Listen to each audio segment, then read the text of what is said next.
Okay, so I'm here with John Byrne, the current chairman and CEO of Sea Change Media, the parent company of Poets and Quants.com. He is American, and he has been the executive editor and editor-in-chief of BusinessWeek.com, as well as editor-in-chief of Fast Company magazine. Is there anything else you'd like to add? No, that pretty much does it. I mean, I've written a few books here and there. I have 2 New York Times bestsellers. And I started this company 5 years ago.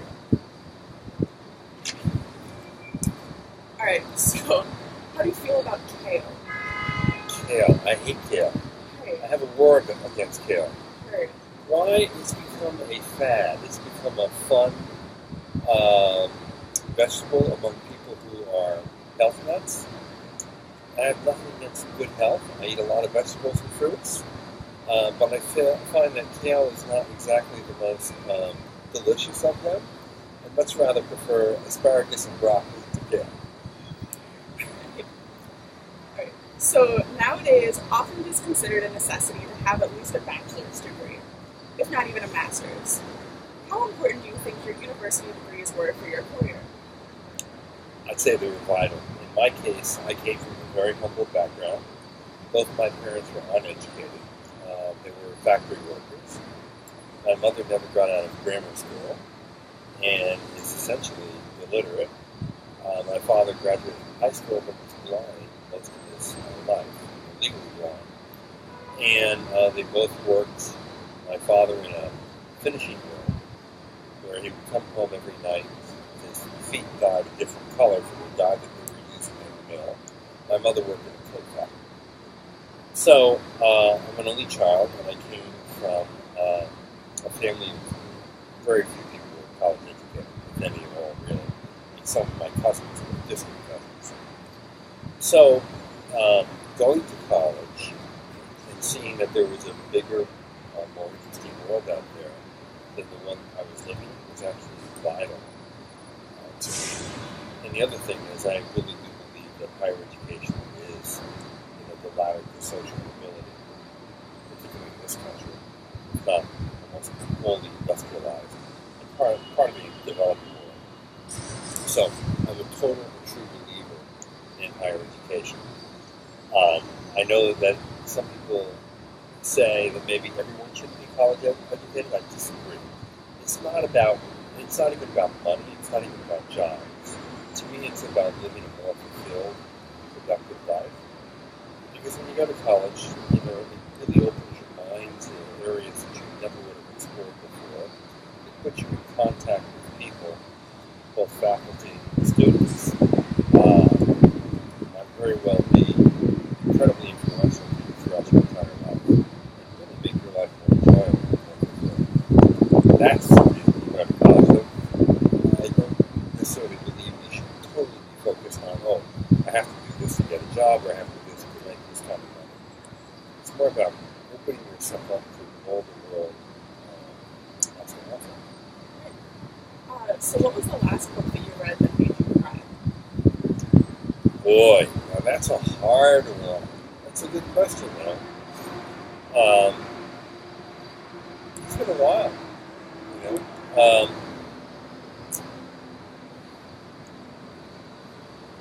I cried easily. What would it be?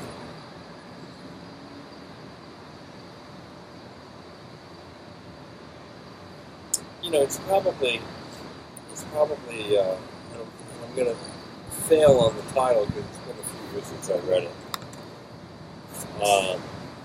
It's a book about a man who was born in Ireland, immigrated here, had a horrific childhood.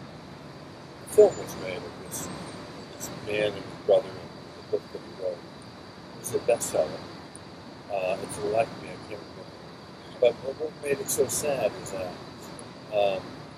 his mother and father were divorced. His father never really connected with the real world. He was a terrible father. The mother did the best she could with his kids in total utter poverty. And, several of his brothers and sisters died at a young age. They barely eat. They had so little food. He came to America. It was a new life for him. was an English professor, and a very, very good one. And he was a brilliant guy. He wrote 2 books before he died. And for the life of me, I can't remember this one book, but it was, when you read it, it's just so inspiring, so sad, too. Okay, so who is the person you've learned the most from? Boy, I've been a lucky beneficiary of having teachers and professors who were mentors to me. And I'd have to say, I had a professor in my undergraduate years who I became very close to. He was a journalism teacher. And he was an old character from an old company. It's a city out of Rochester, who came to our school in William Patterson University. And when I just became the head of the college newspaper. And I took his very first class. And after that class, I asked him to be my college advisor. And I worked with him closely for 2 years until the very first job. We became friends. And ultimately delivered the eulogy of him. So we were that close. And I'd say he impacted me more than any other because, he was a real professional role model. He was really very good at the craft, the basic craft of writing, reporting. And he was a bench. He devoted tremendous amounts of time to students, and in particular to our newspaper. And I would ask him to critique the paper from our editorial team every week. He'd come to these meetings. The paper would be all marked up and ready. All the numbers going through. But it was an incredible teaching to him to come and have an open session, senior editors saying, well, why did you do this? Why did you do that? This was done. How come you didn't catch this? And it reminded me of all the things that were going on and how important attention to detail is in those series. So I'd say Brooke Jackson more than any other others again. Brooke Jackson. Wait, so you've been writing for a while. How old were you when you started? My first writing was I was a rock critic for my college paper. And I was my freshman year of college. Before that, what I would do is I went to a lot of music shows. And I would write reviews on my own, kind of like a diary of a single show I went to. And I would write them as if I were a critic of Rolling Stone. Practice. So, I'd say I really started writing on my freshman year of college. I wrote every week. And I probably have never stopped writing every week since then. So it's been a long time.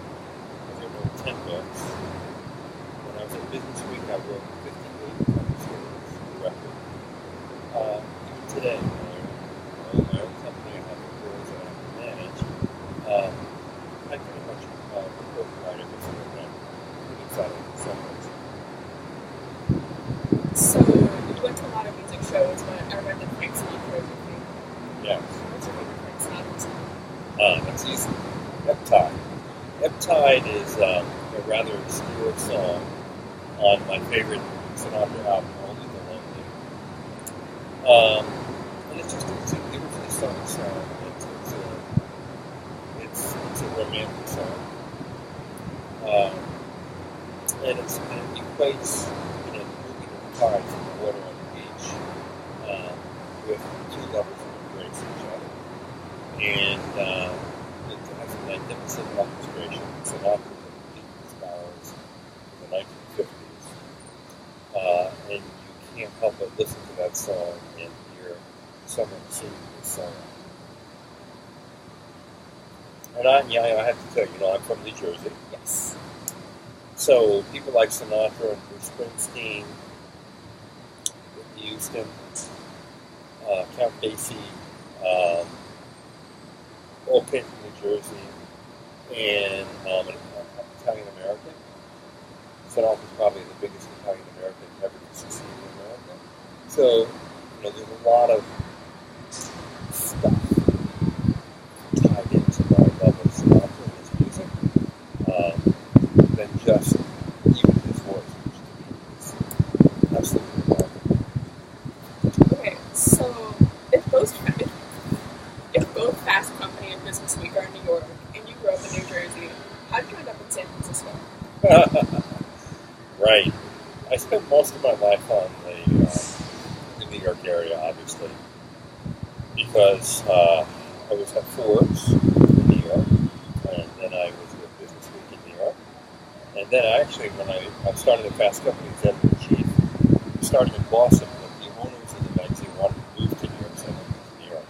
What happened essentially is that I fell in love. I married someone out here in California, and this is after a 5-year relationship. I was bi-coastal. After I got married, I realized that I probably couldn't live 2,000 miles away from my wife. So I moved out here and started my own company. And it's been a wonderful experience. I wouldn't trade it for anything. So you quit Fast Company because of yourself? I actually quit Fast Company to go back to BusinessWeek as executive editor. Right. And then I became editor-in-chief of the online operations division of the executive editor of the magazine.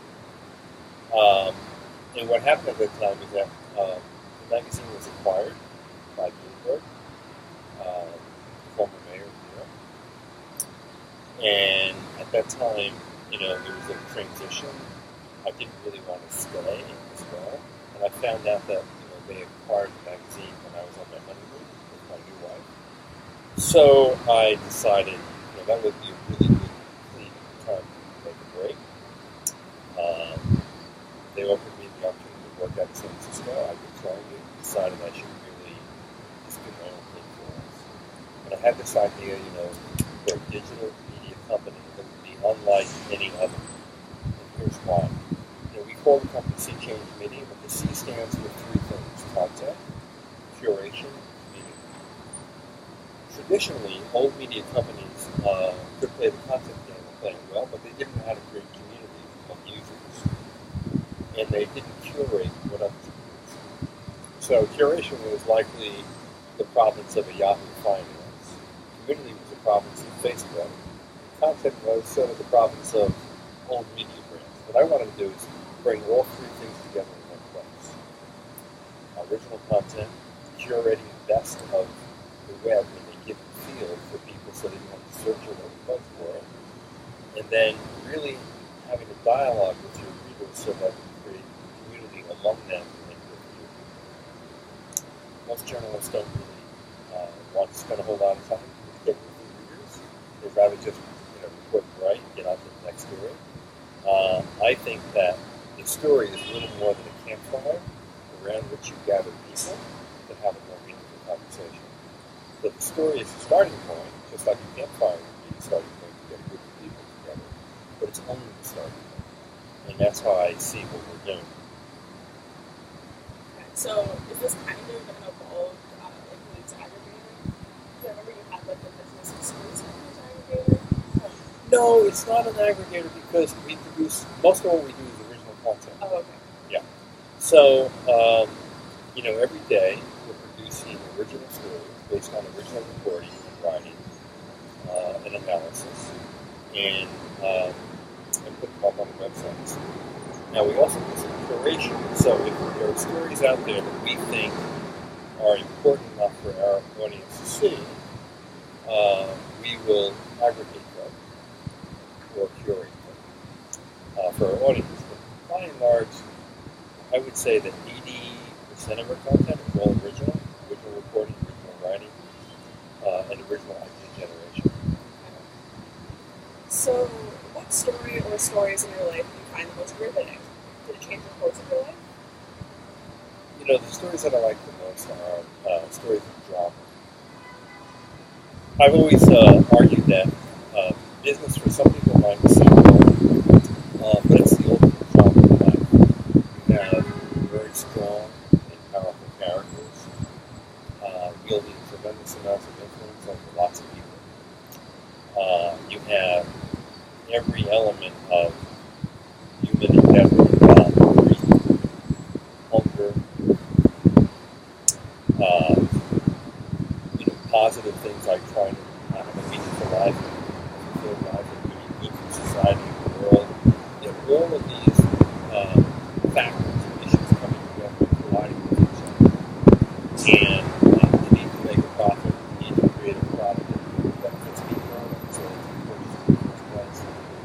And then you have the whole race and competition among people in companies and organizations, and outside with companies and given it. And I think there's tremendous human drama in all of that. And my goal has always been to try to capture. So rather than just writing rather bland business story about what's happening, I like to write about the people, personalities, and motivations behind what's happening, why they choose one route over another, with what impact, and really get to the root of it. And those are the most parts.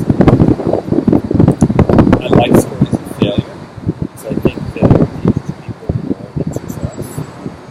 Success is nice and it's wonderful, but it tends to be lessons in really complicated failure, where people sometimes do things, out of good, but it turns out to be bad, or people deliberately do bad things and try to gain advantage and get caught out. And that is a fascinating story as well. We're all flawed human beings. None of us are perfect.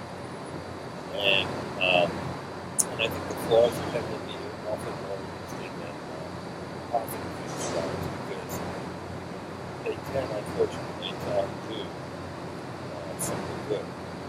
And so I'm really very focused on those kinds of stories, because I think they're just more readable, more interesting, and they have a lot more of a takeaway from them. Things that actually teach you something about how to be a better person, a better business man, a better entrepreneur, a better student. Failure is a good thing to look at. So did you ever think that writing wasn't the right thing? Oh yeah, many times. Usually when I do book writing, I've written over 10 books, and the thing about a book that's wonderful is you take an incredibly detailed and deep dive into one subject.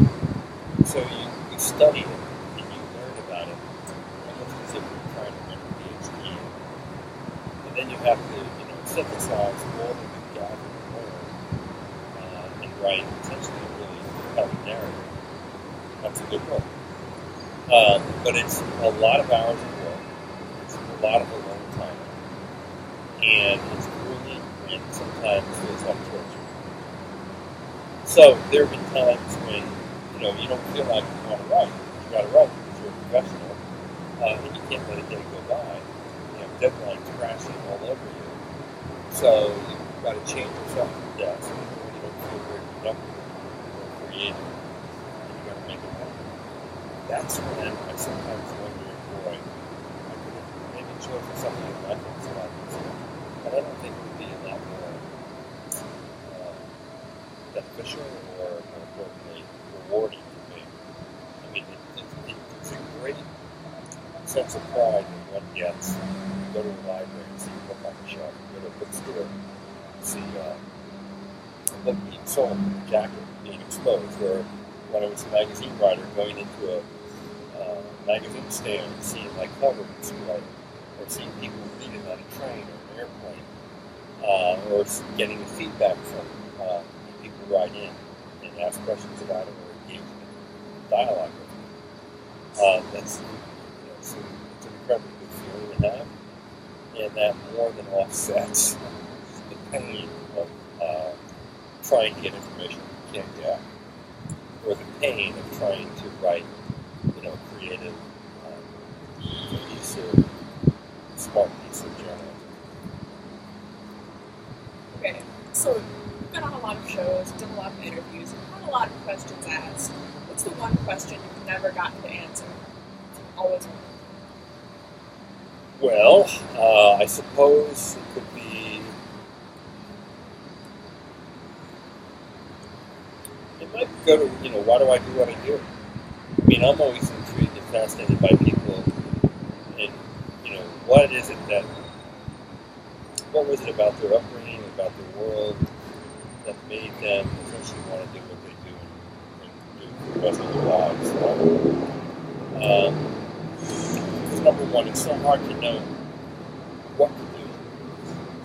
It's so hard to find something to do that really aligns with your passions and your love, and something that you can throw your whole life into.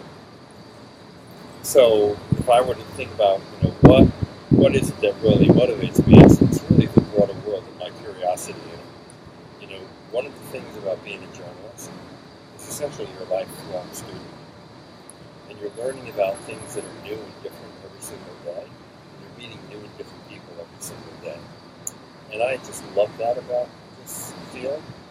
I love to learn more, and I love to share it with readers.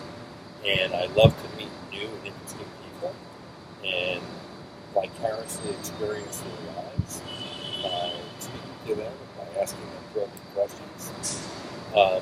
To me, it allows me to live many lifetimes, right? Because when I sit down as a subject and I introduce someone and I'm really focused on this, and it's not just a quick interview, I'm all about trying to put my feet in their shoes. What does the world look like from their perspective? And why does it look that way? And what can it teach me about my little world?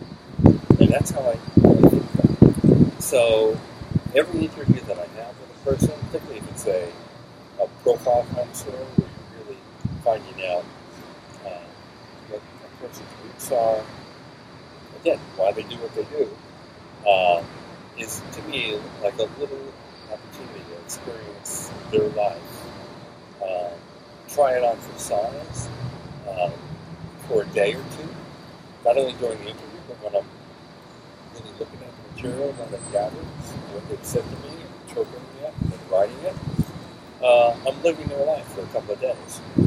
And I love the fact that I can do that with hundreds and hundreds of people over the course of a lifetime.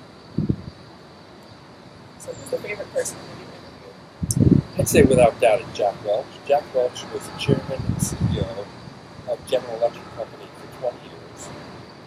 He was a legendary manager. I collaborated with him on his biography called Straight from the Gut. It was on the New York Times bestseller list for 26 consecutive weeks. It was published on 9/11, the day of the attacks in New York. And I spent over a year with him, well over 1,000 hours one-on-one. Got to know him really well, and got to very much like him and learn a lot about him and from him. And so I'd say he was probably my favorite subject, although, I've interviewed Paul McCartney, I've interviewed James O'Toole, the actor, I've interviewed many authors, actors, actresses, poets, directors of theater and opera, many, many, many CEOs and businessmen, of course, entrepreneurs. But because of the intensity of my experience with Jack Welch and what the project yielded, a book that's been published, more than 1 million times and was read all over the world, that's probably my most favorite. So if I had a teleportation machine in the game, which I don't, where would you go right now?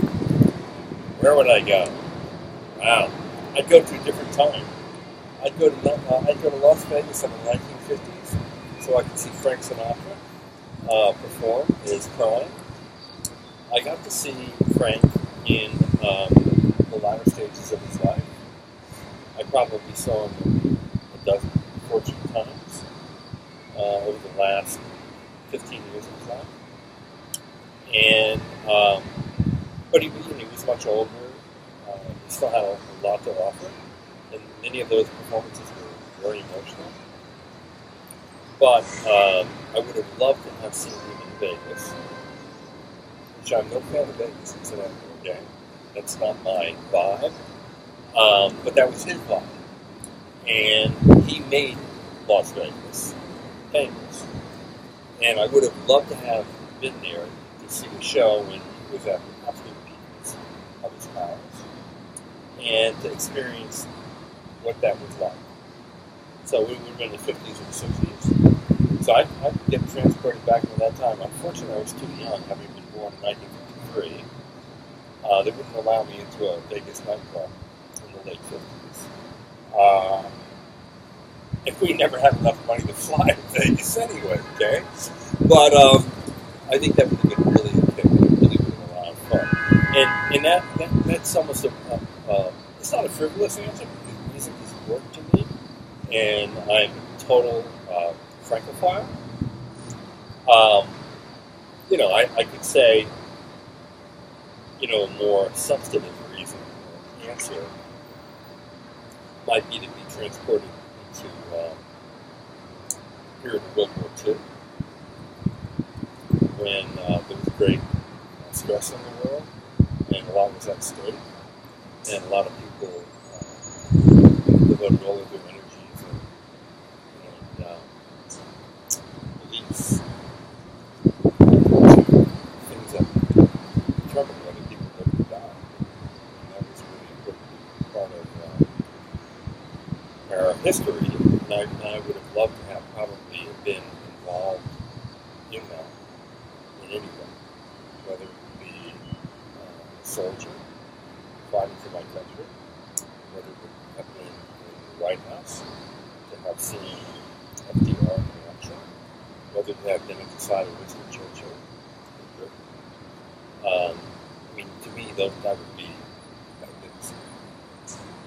a real witness and or a participant in a part of history that's shaped who we are and what we become.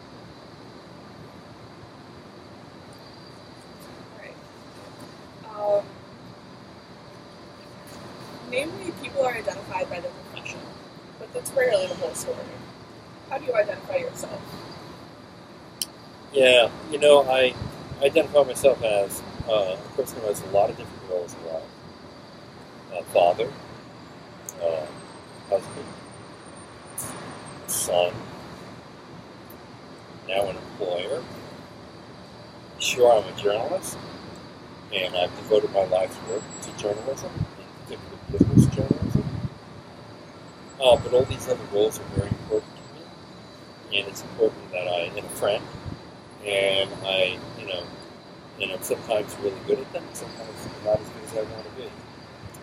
And so I really think about those different roles, and how do you balance them, and how do you keep them all in focus, and how do you not let balls drop in your life when,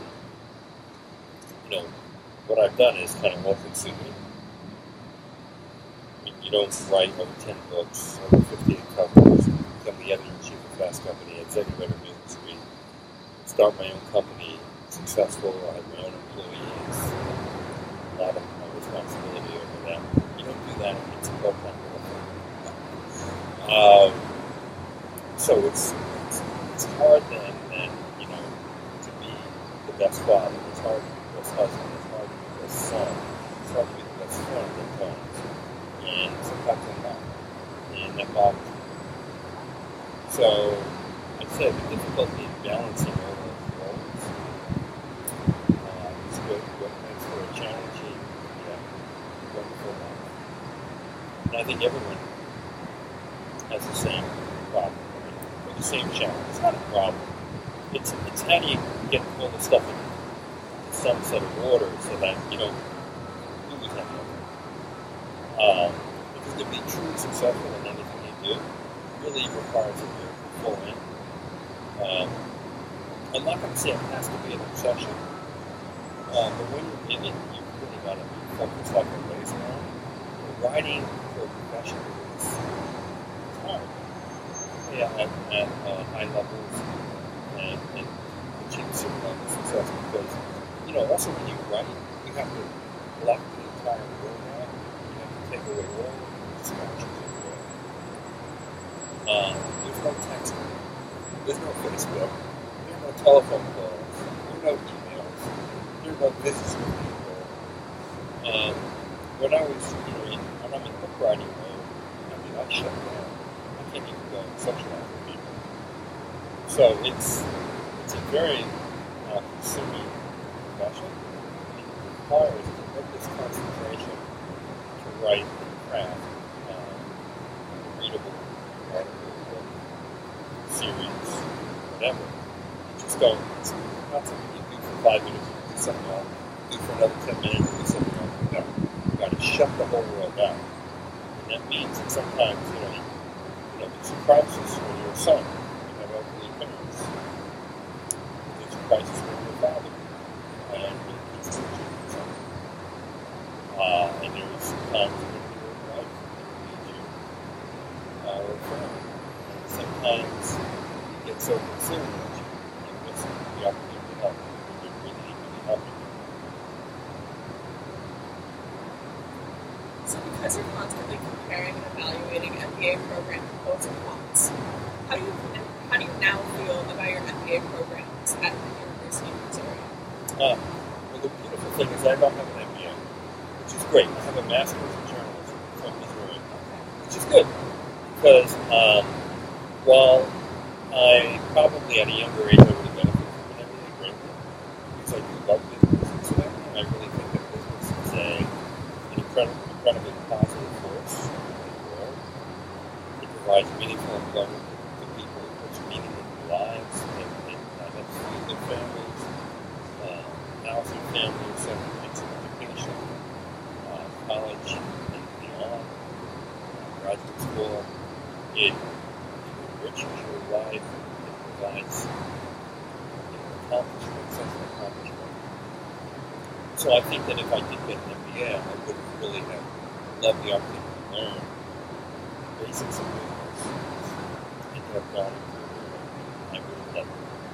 However, writing was my love, and so I got a master's in journalism instead, and I decided that business was an area of coverage that I wanted to represent.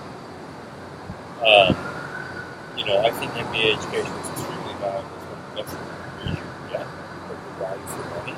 And you don't have to get one from an elite or prestige school. We cover those schools heavily in Quants and Quants. We also cover schools that are not elite or prestigious. And almost all MBA degrees are very valuable. All the research shows that people who get the degree have a high level of satisfaction with it. I mean, other than a computer science degree, it's probably the most valuable degree you can have today in terms of payoff for your career. And it's not really money again, it's choices.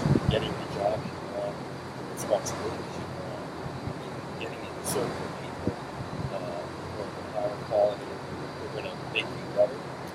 You play tennis, you don't want to play tennis with people who don't know how to play tennis because that's just not a good game. You want to play people who are better than you.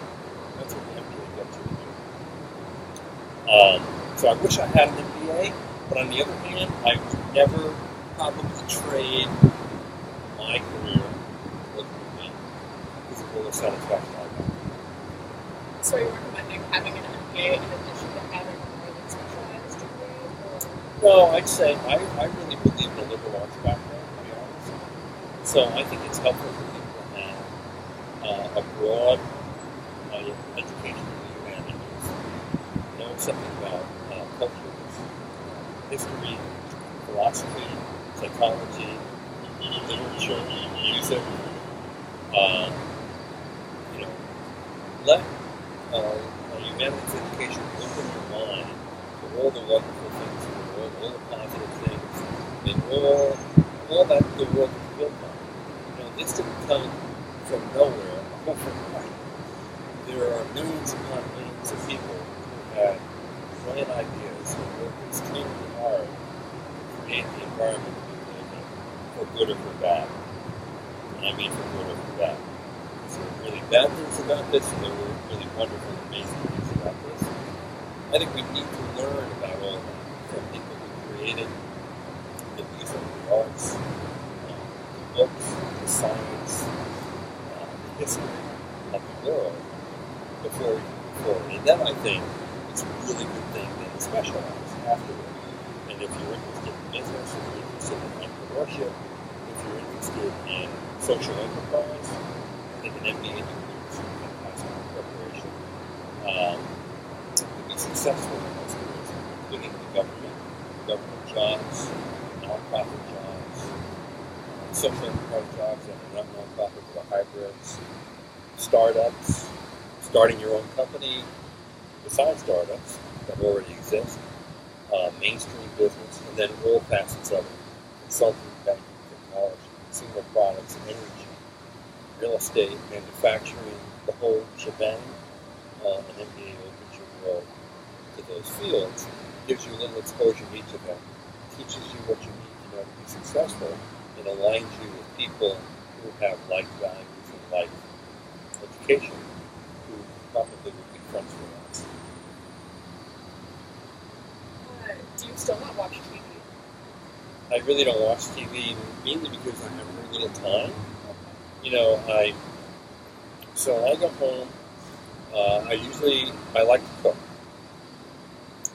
My wife cooks sometimes, but I like to cook most of the time.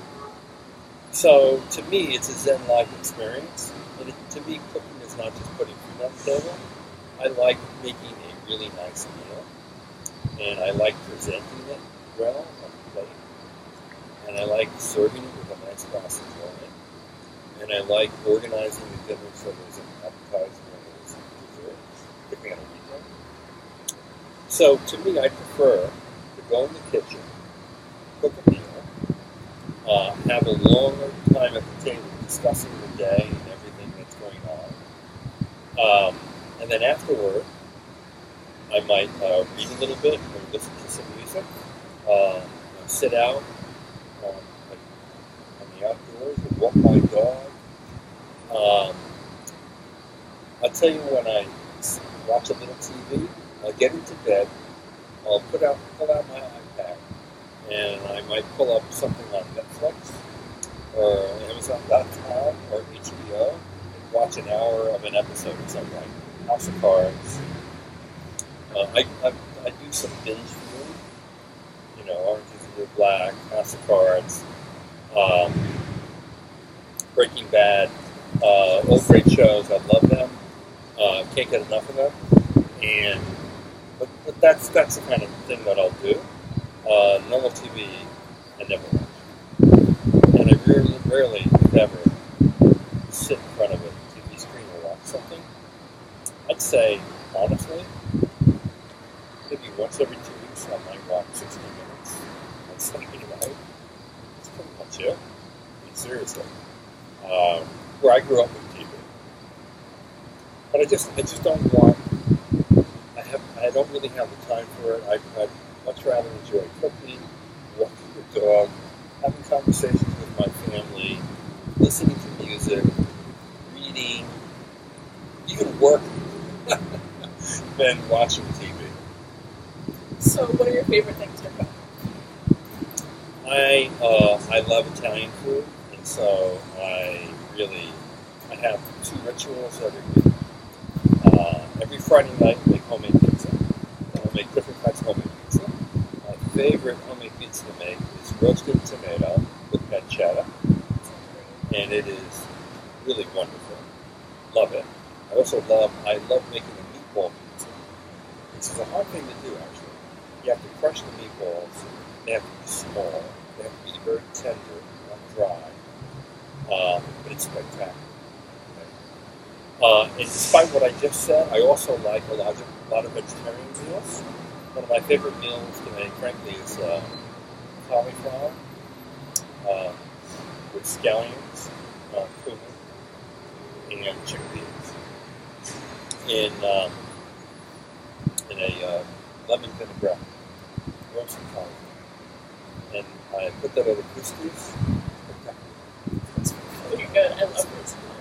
Yeah, no, it's so wonderful, really. It's one of my go-to meals that I really like a lot. I'd say if I was doing a meal to impress someone, it would have to be a pasta dish. I do a lot of different pasta dishes. Oh, my other ritual besides the pizza on Friday, Sunday is pasta day. So there could never be a Sunday or never a Friday without a pizza or a pasta. And I do all kinds of pastas, from more traditional red sauce pastas to things with like broccoli rabe and crumbled sausage, asparagus and peas, lots of great stuff. I love pancetta pasta too. You can't go wrong with pancetta. So your favorite type of pasta? Or? Yeah, I tend to like very thin spaghetti. You know their pasta. But that doesn't always go well with other different dishes. So, like penne is often good. Stuffed shells are sometimes good. My wife makes lasagna. I tend not to make that. That's all good stuff. I could eat pasta 7 days a week, to be honest. It's good. Okay. So, as I'm here with Global Scribes, Global Scribes aims to connect people from 176 countries. What is something you would like to share with the world? Well, in a lot of countries, and I lived only in London for 3 years of my life as a journalist, but I've traveled all over the world. So, I've been in China, I've been in India, I've been in Israel, I've been in Cambodia, and I've been all throughout Europe, obviously. And what I'd say is this. The world today seems to me to be an inhospitable place. There's a lot of violence in the world today. There are a lot of people who are suffering tremendously. There's a lot of missed opportunity and lost promise. And it's incredibly sad because in some places we're so far advanced from others, but somehow, incapable of solving all the ills and the problems in the world and stamping out all the violence and the sickness that people have. And I guess if there's one message I'd like to convey, it's that it's a message of hope, really. Life is a wonderful, precious thing. Too often in our world, we see people who don't understand how precious and how fragile it is, and how willing they are to stuff out another person's life, or to make another person's life miserable. People who understand what a fulfilled and a meaningful life can be are magicians in this world, and their magic can help untold numbers of people. And I mean that in every possible way. You can teach them and educate people, show them that there's so much more in this world that they can strive for. You could be a doctor who heals people. You could be a business person who creates employment for people. You can be a social worker who helps the disadvantaged out of their disadvantaged situation and try to see a path to a better future. You can be a parent who lives his or her life trying to make a better life for the children. All of the things that I just described can only be done by people who understand that a life is a precious and beautiful thing. And so, however difficult your life can be, however challenging it can be, however it is, and, the things that you have to fight against and struggle against every day, whether it's to get an education, to eat food, to live in a place where you feel safe and comfortable, to live a life where you learn every day, and you're learning and use to make your life better. That's something to fight for. That's something to hope for. That's something that everybody should be trying to do, because ultimately that makes the world a better place. Alright, so our Global Scribes Spark Word, which is a monthly one-word quant. So our Spark Word of the month is sunshine. Off the top of your head, will you share a creative story which sunshine sparks in your mind? As a journalist, when I think of sunshine, I think of transparency. That may be very different from what other people might say. There was a famous justice of the Supreme Court, Justice Brandeis, who said, the greatest disinfectant in the world is the sun, essentially light, right? And so it is sunshine. Because what sunshine does is it dries out the bad and shedding light on situations, people, and things also drives out the bad, right? When people write stories about the horrors, torture of people, beheadings, execution of people, genocide, it sheds light on a problem that makes it more likely that other people want to solve it. So to me, when I think about sunshine, I think about transparency. I think about bringing light to the dark corners of the world and the dark situations in the world to allow them no longer to be dark. And every good journalist does it day in and day out. And that's the good part of the business. God knows there are mistakes that journalists make.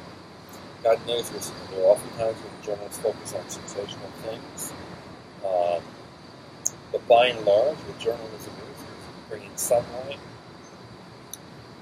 into areas that need to be lit so they can be fully viewed and transparent to others so that good can happen.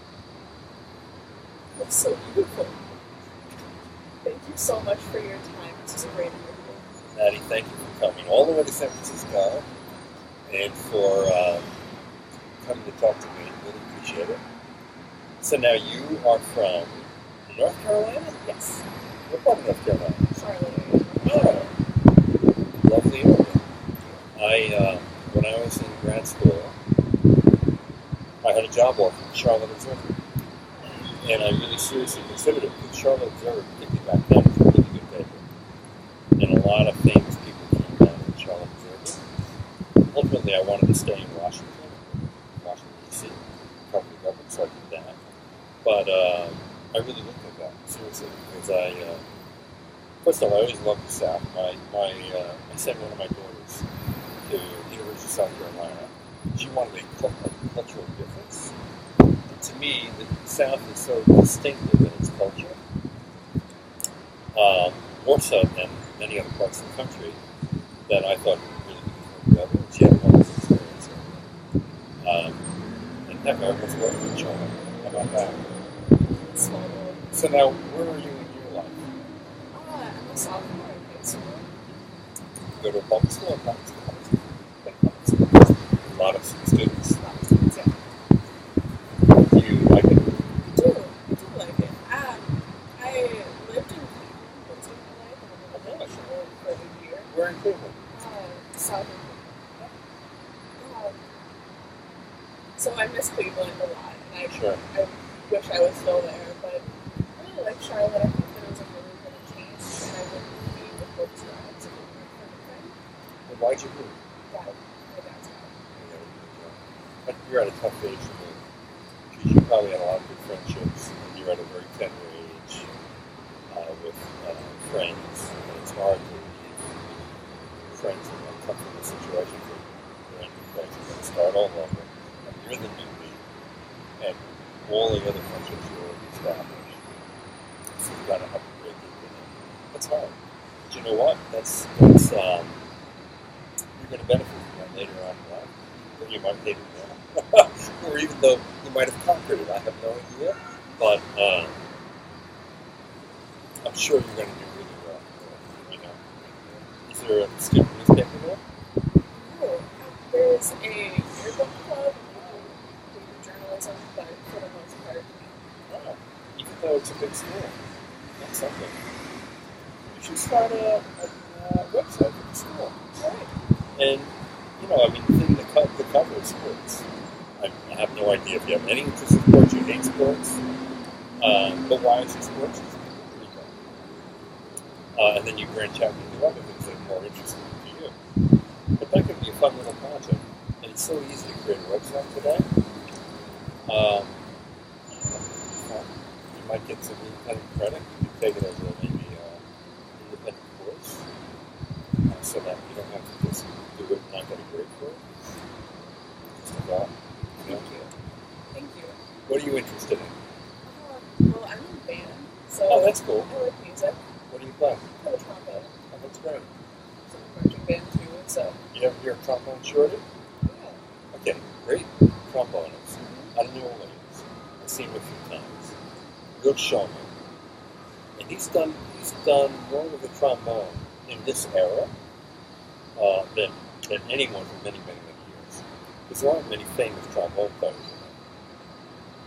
Actually, Sinatra got his career started with one of them, Tommy Dorsey, was a famous trombone player in the 40s. Probably have no idea who he is, but you know, the trombone is it's a cool instrument, I think. You know, it really is. And it's a marching band. Oh, that's so you play during games and things? So I end up going to 12 football games. Oh, that's fun. I'll make it actually very easy to Cover a football game. Absolutely. Wow, that's cool. What do you want to do in your life? Do you know? I have a predisposition towards science. Good. And that's fantastic. Earlier this summer I did an engineering camp at Quants. Right. I really enjoyed that. That's So really good. probably something in engineering. That's really good. You know, young women gravitate to STEM. You're going to really be so much more successful. You just will be, because if you have a affinity for it and an aptitude for it, it's a good, you know, there's a problem with having not enough women in technology. So you end up running your own digital company, some technology company, you'll be a multi-millionaire, you'll be able to give money. The best way to have an impact on society is to give money away. It's not to work for a nonprofit. You know, acquire enough wealth so you can be generous and give it away, as opposed to work for an organization that wants people to work. So you have a lot more fun giving money. You know, a lot more fun giving money. That's good though, that's fantastic. You should, you know, let's just give you an idea. You know, there are coding camps for young women. You should do a coding camp with someone. So learn the elements of basic coding. Coding is definitely the future. Yeah, and even if that's not what you want to do, just having some familiarity with it. There are a lot of programs now where, you know, young women like you, they want to just teach them the basic elements. So just have that knowledge base.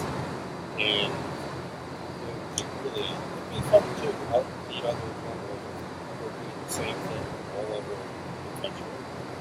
Particularly if you're able to come to the Berkeley and see what they're doing for 6 months or so. Found this is great. Have you liked San Francisco? It's a beautiful place. This is a great city for young people, especially. It's expensive, but it's very expensive. But, you know, we have mountains every day, an hour away from the wine country, 3 hours away from skiing or Tahoe. People who are very outdoorsy. The weather is spectacular. It's never super hot, and it's never cold. There's no snow. I mean, basically, it's between 50 and 75, 80 degrees all the time, every season. This looks really pretty darn nice. And this is a funky place. So, you know, we have good opera, symphony, a lot of music, a lot of clubs, great restaurants, and eating. People are really smart. It's a very reference of how to educate place. So you're going to meet other people who take education seriously, who are really meaningful things with their lives, and they're inspiring to lead a better life. So this is a really great, wonderful place. I think it's very close. I mean, a lot of Asians here, obviously, because there are parts of Asia, but also, you know, a lot of Latins. It's a real melting pot. So that's, I can see a lot of real content as well. A lot of women are, you know, young professionals, more so than many of them. Not more so than probably in New York, or Boston or Washington, but probably more so than most other cities. And it's a good place. It's a big, great place to live. Canada or UCLA or Stanford. You get good grades. our daughter goes to Yale. She's volunteering at high school. And she was the editor of the newspaper. She was you as a science major, person interested in science, taking science little programs like the center, maybe creating an engineering club or something in high school and doing some projects where you get leadership experience, really good for you, to set you up for a really good education. And because you're women, it is a STEM.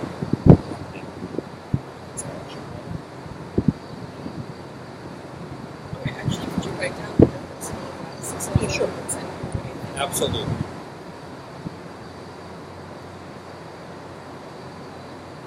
What's the name of your grandfather? And who are you here with besides him? My grandma and my mom. Oh, that's great.